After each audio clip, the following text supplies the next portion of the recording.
तो physics pathfinder build your understanding का question number 2 है ये। इस क्वेश्चन में हम इसकी लैंग्वेज भी पढ़ेंगे, ये जो डायग्राम दिया हो इसको अच्छे से डिकोड भी करेंगे और फिर देखेंगे खुद का डायग्राम बना के सारे फोर्स को एनालाइज करके कि क्वेश्चन कैसे सॉल्व होने वाला है। इस क्वेश्चन में मेरे को जहाँ तक याद है कि कोई अप्रॉक्सीमेशन लगने वाली है। वो अप्रॉक्सीमेशन अगर हम जल्दी लगा दें तो क्वेश्चन बहुत जल्दी हो जाएगा, 2 मिनट के अंदर हो जाएगा। पर हम इस क्वेश्चन को जानबूझ के लेंदी बनाएंगे ताकि एग्जाम प्रेशर में हम कैसे हैंडल कर सकते हैं उसको भी हम सीखने वाले हैं। तो सबसे पहले हम क्वेश्चन की लैंग्वेज को रीड करते हैं। One end of an insulating rigid rod of a negligible mass and length L is pivoted to a fixed point O. एक फिक्स पॉइंट O हमें दे रखा है, वहां से एक L लेंथ की वायर, L लेंथ की रॉड जो कि हैंग हो रही है और इसका मास जो है वो मासलेस है। A small ball of mass m having a negative charge of modulus q is attached to the lower end of the rod. इस रॉड के लोअर एंड पे एक चार्ज लटक रहा है, उसका जो मैग्नीट्यूड है वो है q, लेकिन जो उसका नेचर है वो माइनस है।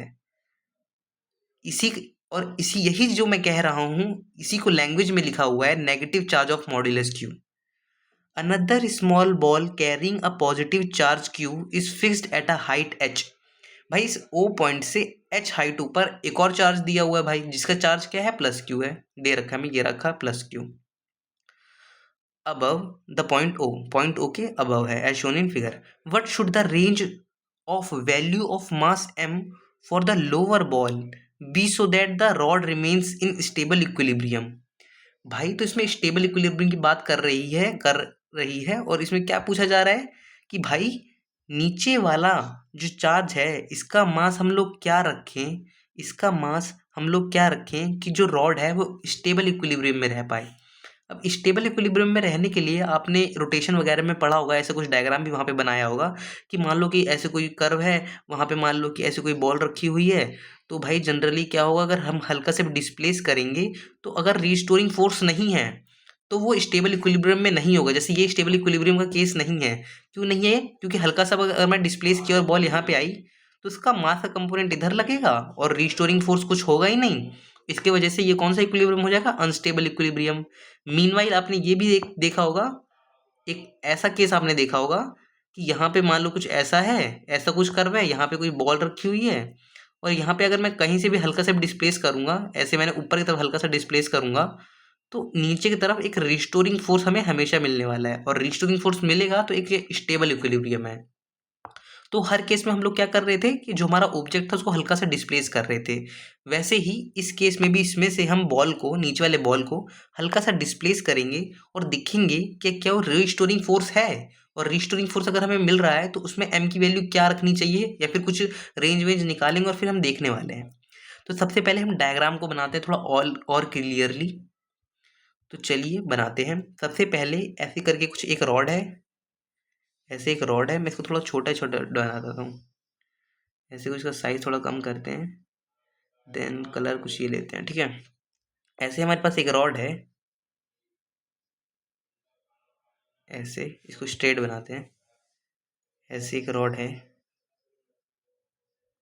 और इसी के बॉटम पॉइंट पे एक प्लस क्यू का चार्ज हैंग हो रहा है, ठीक है, कुछ ऐसे।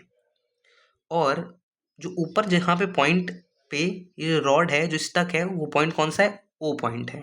ये जो पॉइंट है ये ओ पॉइंट है, ये वाला जो पॉइंट है ये ओ पॉइंट है। और इसी से एच एच हाइट अबव एक और चार्ज है जो कि है प्लस क्यू। तो एच पॉइंट अबव एक और चार्ज है, वो प्लस क्यू का चार्ज है, कुछ ऐसे ऊपर है एच पॉइंट अबव, ठीक है।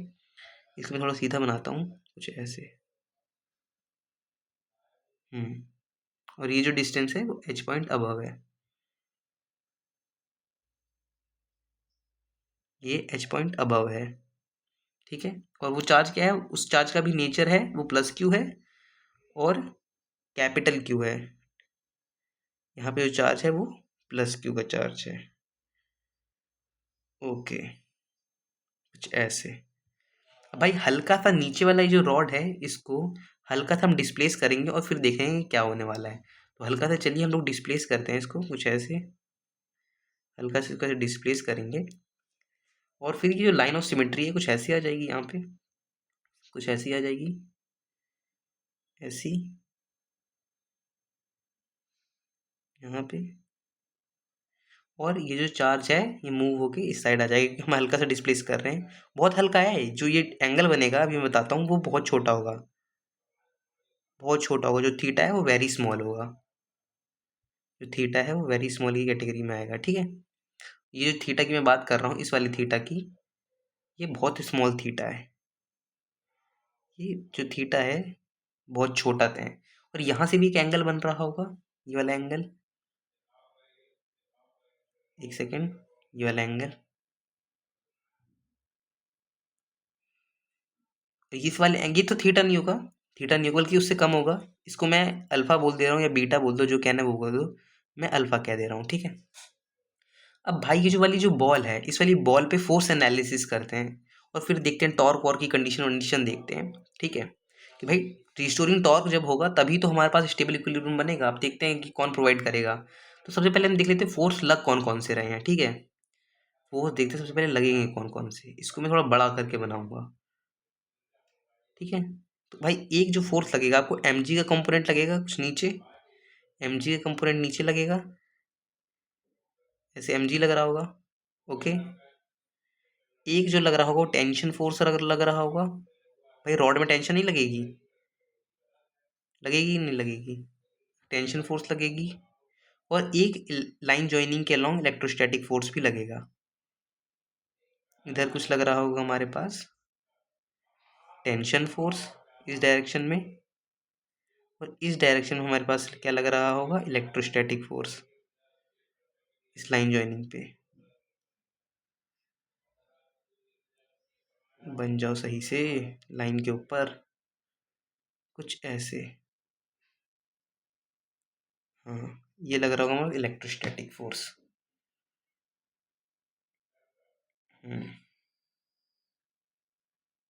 कुछ ऐसे इलेक्ट्रोस्टैटिक फोर्स लग रहा होगा। बन क्यों नहीं रहा एरो, ओके, ठीक है।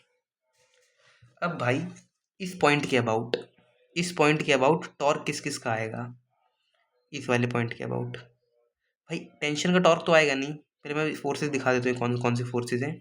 ये हमारा टेंशन फोर्स है, ये हमारा इलेक्ट्रोस्टैटिक फोर्स है, ये वाला जो फोर्स है ये हमारा एम जी का फोर्स है।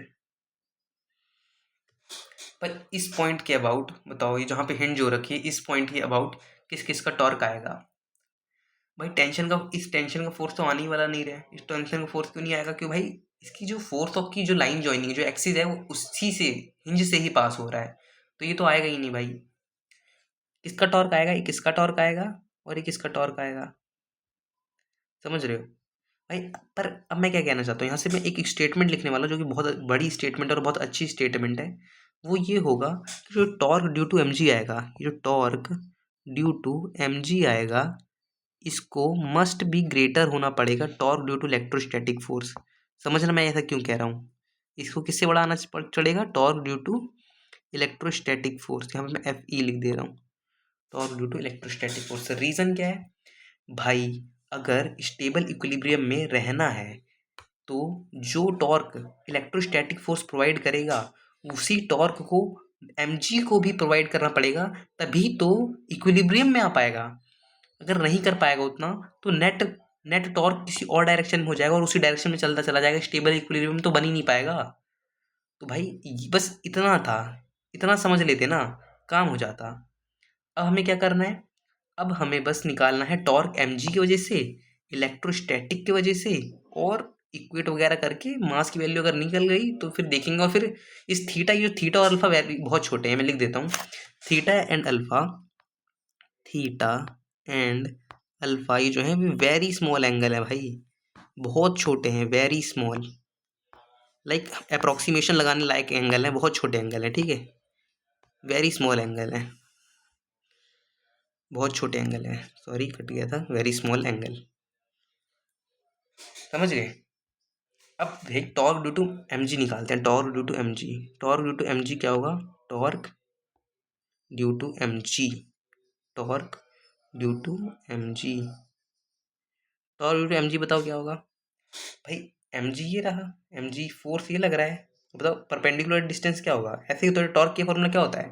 Force into perpendicular distance. तो ये परपेंडिकुलर डिस्टेंस क्या हो जाएगा बताओ ध्यान से। भाई एल ये रहा, एल पूरी एल की ये रॉड है, कॉस थीटा वाला कंपोनेंट इस साइड आएगा और साइन थीटा वाला कंपोनेंट परपेंडिकुलर आ जाएगा, तो एल साइन थीटा हो जाएगा। ध्यान से एल साइन थीटा हो जाएगा, लेंथ कितनी हो जाएगी? L sine theta, L sine theta हो जाएगा ये। तो ये torque due to M G क्या आ जाएगा? एम जी इंटू में L sine theta, M G into में एल साइन थीटा। ये हमारा आ गया torque due to M G. ये हमारे पास आ गया torque due to M G. अब बताओ torque due to electrostatic force हम लोग कैसे निकालेंगे?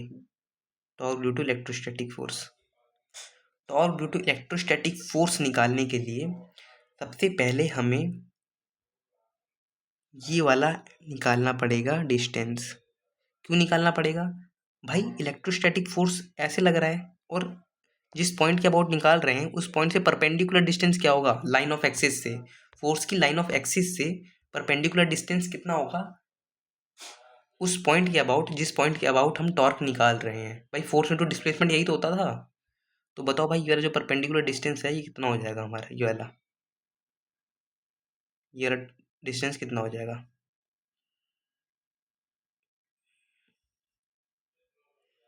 ये वाला, ठीक, परपेंडिकुलर है। ओके, बताओ भाई कितना होगा? ध्यान से बताओ सोच के। अल्फा ये है, अल्फा ये लग रहा है हमारा। तो भाई ये कितना हो जाएगा?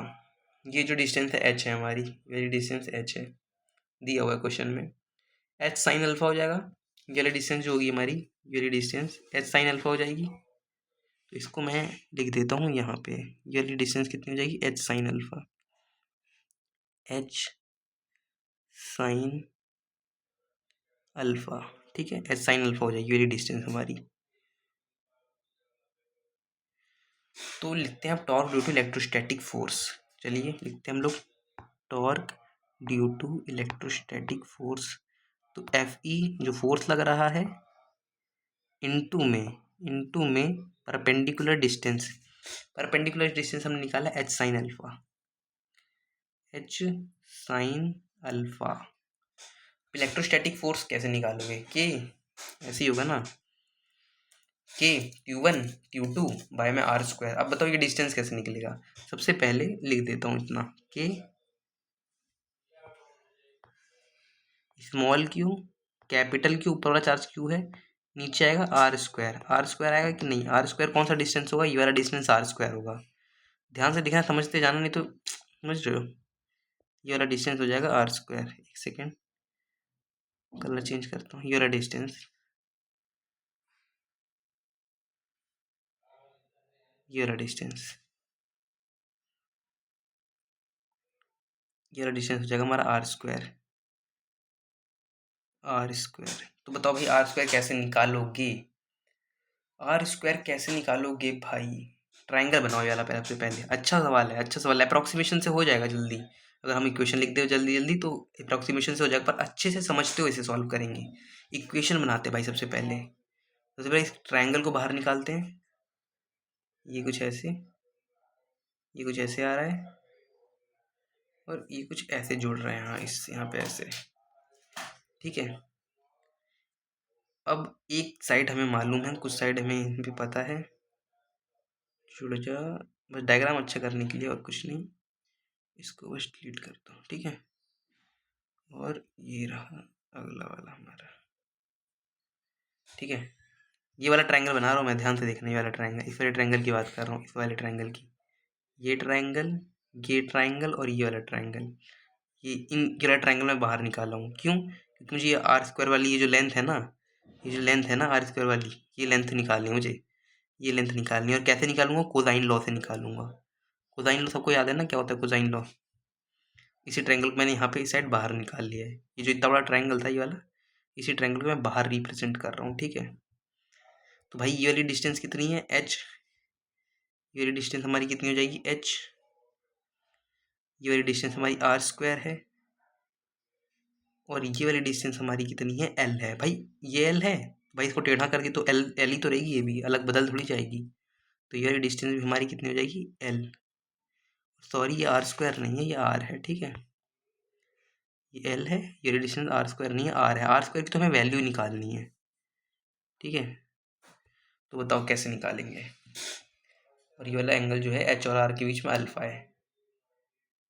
कोसाइन लॉ लगा दो भाई, सिंपल सा कोसाइन लॉ आसान है और उसी से निकल भी जाएगा। तो कोसाइन लॉ जब हम लगाएंगे तो कैसे निकलेगा, कॉस अल्फा की वैल्यू ऐसे निकलेगी, cos alpha is equals to क्या होता था, एच स्क्वायर।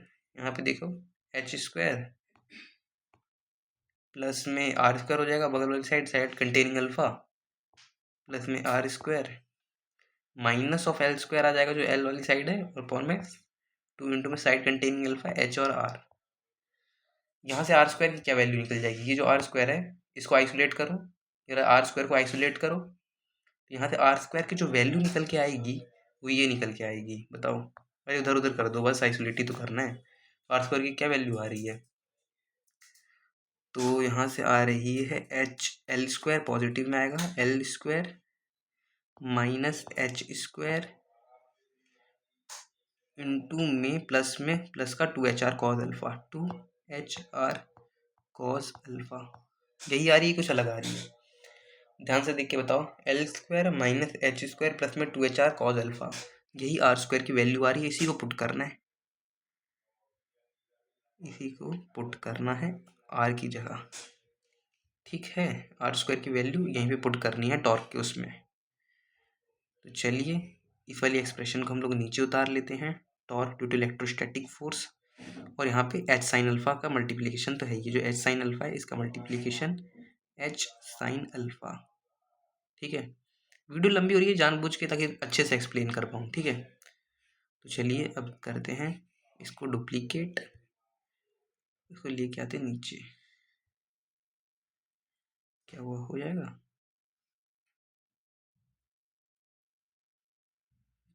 ये क्या हुआ, चलो कोई नहीं, दोबारा लिख लेंगे भाई, मेहनती लोग हैं, मेहनती लोग हैं हम लोग, ठीक है। इलेक्ट्रोस्टैटिक टॉर्क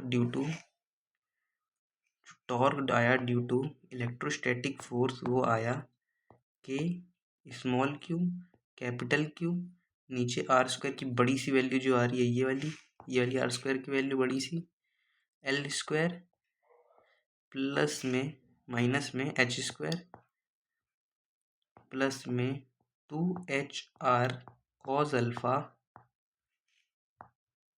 और perpendicular distance H sine alpha, into में perpendicular distance H sine alpha, ठीक है।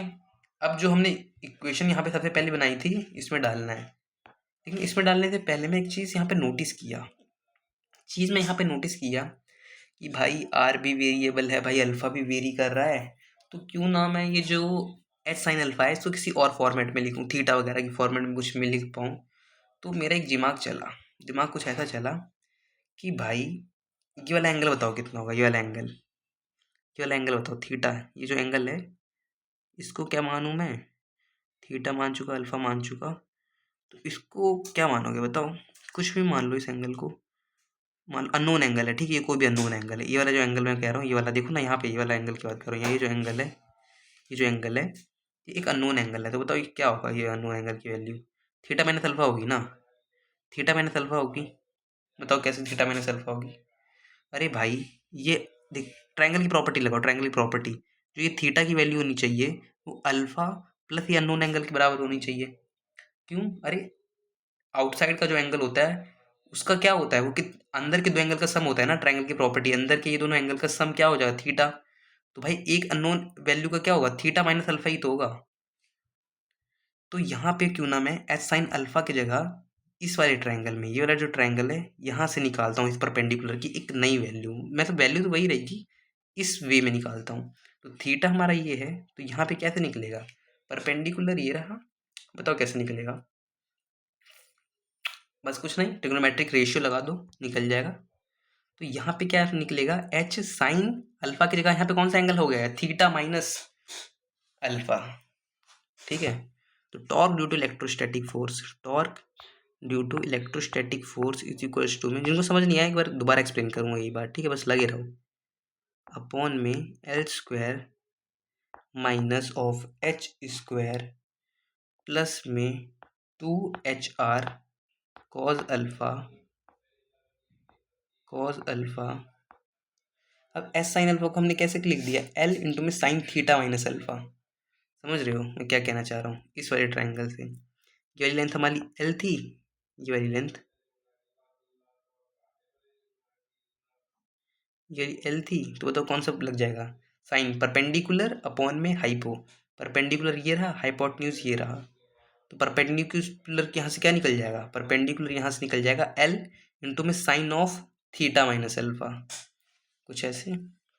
तो यहाँ से क्या निकल जाएगा, एल परपेंडिकुलर की लेंथ जो हमारी एस एन अल्फा थी उसी को हटा के मैं इस वे में लिख रहा हूँ, एल इंटू में sine of theta minus alpha,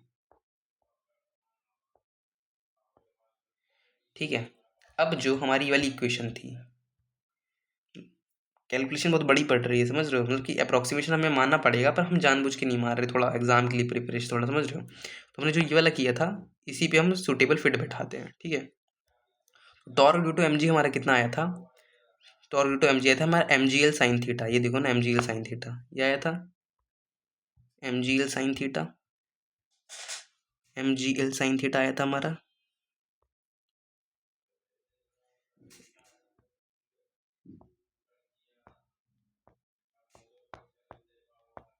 जो कि ऑलवेज ग्रेटर देन होना चाहिए इस वाले टॉर्क के क्यू क्यू के क्यू कैपिटल क्यू अपॉन में L square minus H square plus में 2HR cos alpha,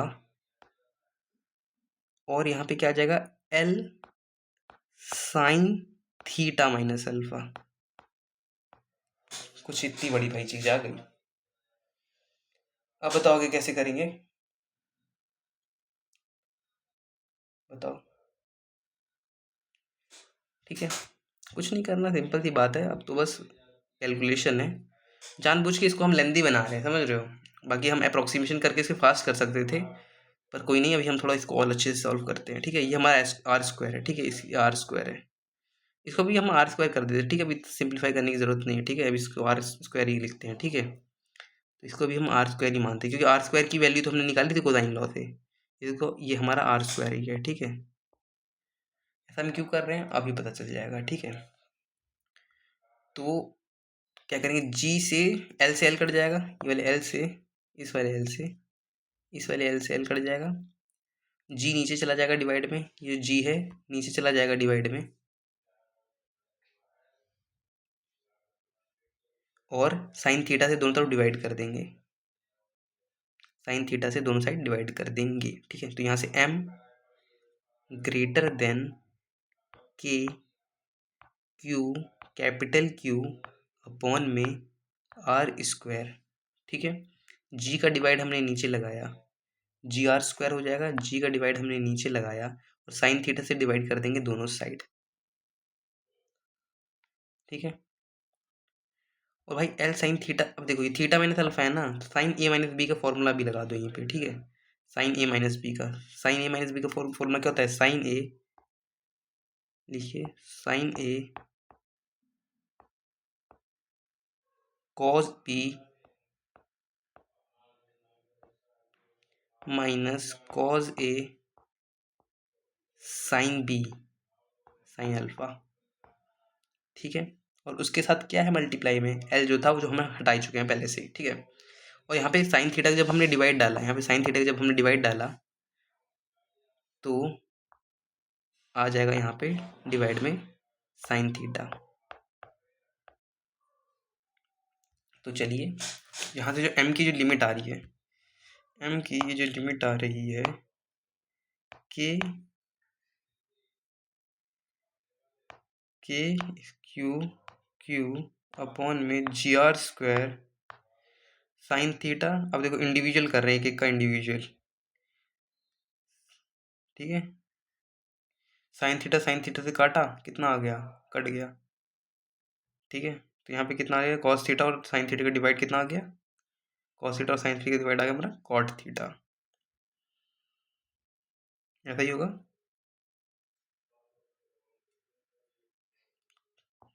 cos alpha minus cos theta sine theta cot theta sine alpha.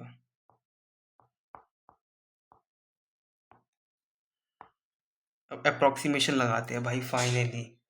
देख रहा 25 मिनट के बाद, क्वेश्चन 2 मिनट का था, 25 मिनट के बाद इसको अच्छे से इलेबोरेट करके अब हम लोग क्या करने वाले हैं, अब लगाने वाले हैं अप्रोक्सीमेशन। ठीक है, अब अप्रोक्सीमेशन जब हम लगाएंगे तो कैसा लगेगा, कॉज अल्फा क्या हो जाएगा, कॉज अल्फा 1 हो जाएगा अप्रोक्सीमेशन के बाद, फॉर अल्फा वेरी स्मॉल 1 हो जाएगा। कॉट थीटा क्या हो जाएगा, कॉट थीटा याद है अप्रोक्सीमेशन पे क्या होता है, 1/थीटा होता है, 1/थीटा। और साइन अल्फा की वैल्यू क्या हो जाएगी, अल्फा। भाई स्मॉल एंगल पे देखा नहीं है, साइन अल्फा अल्फा हो जाता है। तो बस यही अप्रोक्सीमेशन थी। और लगाते हैं m ग्रेटर देन के क्यू क्यू अपॉन में जी। भाई आर स्क्वायर में वो खटक रहा है इतनी देर से, आर स्क्वायर की इतनी बड़ी वैल्यू मैंने रखी नहीं जानबूझ के निकालने के बाद भी। अब आर स्क्वायर भाई स्मॉल एंगल पे देखते हैं भाई, चलो अप्रोक्सीमेशन लगाते हैं। भाई आर ये रहा हमारा, आर ये रहा ना, आर ये रहा, ठीक है। अब भाई अगर ये अल्फ़ा बहुत ज़्यादा छोटा हो जाए, ये अल्फ़ा जो है बहुत ज़्यादा छोटा आ जाए, तो उसमें अप्रोक्सीमेशन हम ये मान सकते हैं कि भाई जो आर स्क्वायर है बहुत छोटा हो जाएगा। मान लो कि छोटा होता होता होता एक समय आएगा आर इतना इतना कोइंसाइड करने लग जाएगा, ये एल प्लस एच वाली ऐसे हो जाएगा बहुत छोटे छोटे आते हुए। तो ये एल है और ये एच है, तो एल प्लस एच ही हो जाएगा। आर जो है बहुत स्मॉल पे क्या हो जाएगा, एल प्लस एच हो जाएगा। तो यहाँ पे आर स्क्वायर की वैल्यू क्या आ जाएगी, एल प्लस एच का whole square, L plus H का होल स्क्वायर बहुत छोटे एंगल के लिए। और कॉज अल्फा की वैल्यू 1 हो जाएगी अगली नेक्स्ट अप्रोक्सीमेशन से। कॉट थीटा की वैल्यू 1/थीटा हो जाएगी, और साइन अल्फा अल्फा, तो ये अल्फा बाय थीटा हो जाएगा, alpha by theta, alpha by theta. ठीक है, अब अल्फा की वैल्यू क्या होगी, टेन अल्फा लगाते हैं, ठीक है, कट जाएगा, रेशियो कट जाएगा, ठीक है। तो यहाँ से टेन अल्फा की वैल्यू निकालते हैं, जो अल्फा की वैल्यू निकालते हैं। तो एक बार को आप इसे परपेंडिकुलर मान लो, इसको एक्स एक्स मान लो, ठीक है, एल साइन थीटा नहीं, इसको अभी एक्स मान लो, ठीक है, फिर कुछ वाई मान लो, क्योंकि कट जाएगा मेरे हिसाब से कट जाएगा। तो परपेंडिकुलर अपॉन में बेस में ये हो जाएगा L plus H, L plus H आ जाएगा बेस में, ठीक है। तो यहाँ पे अल्फ़ा की वैल्यू आ जाएगी 1, अभी इसी ब्रैकेट को सॉल्व करें, अल्फ़ा की वैल्यू आ जाएगी एक्स अपॉन में एल प्लस एच, ठीक है। और नीचे जब थीटा को निकालने जाओगे, जब थीटा को निकालने जाओगे तो क्या करोगे, वही देखो थीटा वाले में ये थीटा वाले में परपेंडिकुलर अपॉन में बेस, बेस में सिर्फ एल आ जाएगा, ठीक है। तो एक्स अपॉन एल हो जाएगा उसकी वैल्यू, भाई टेन थीटा लगा रहे हैं भूलना मत, एक्स अपॉन में एल, तो यहाँ से एक्स एक्स उड़ भी जाएगा, ठीक है। ये रहा ब्रैकेट का, और बाहर तो ये वाला जो टर्म है ये चल ही रहा है, तो बाहर तो ये वाला मल्टीप्लिकेशन में है ही, ठीक है।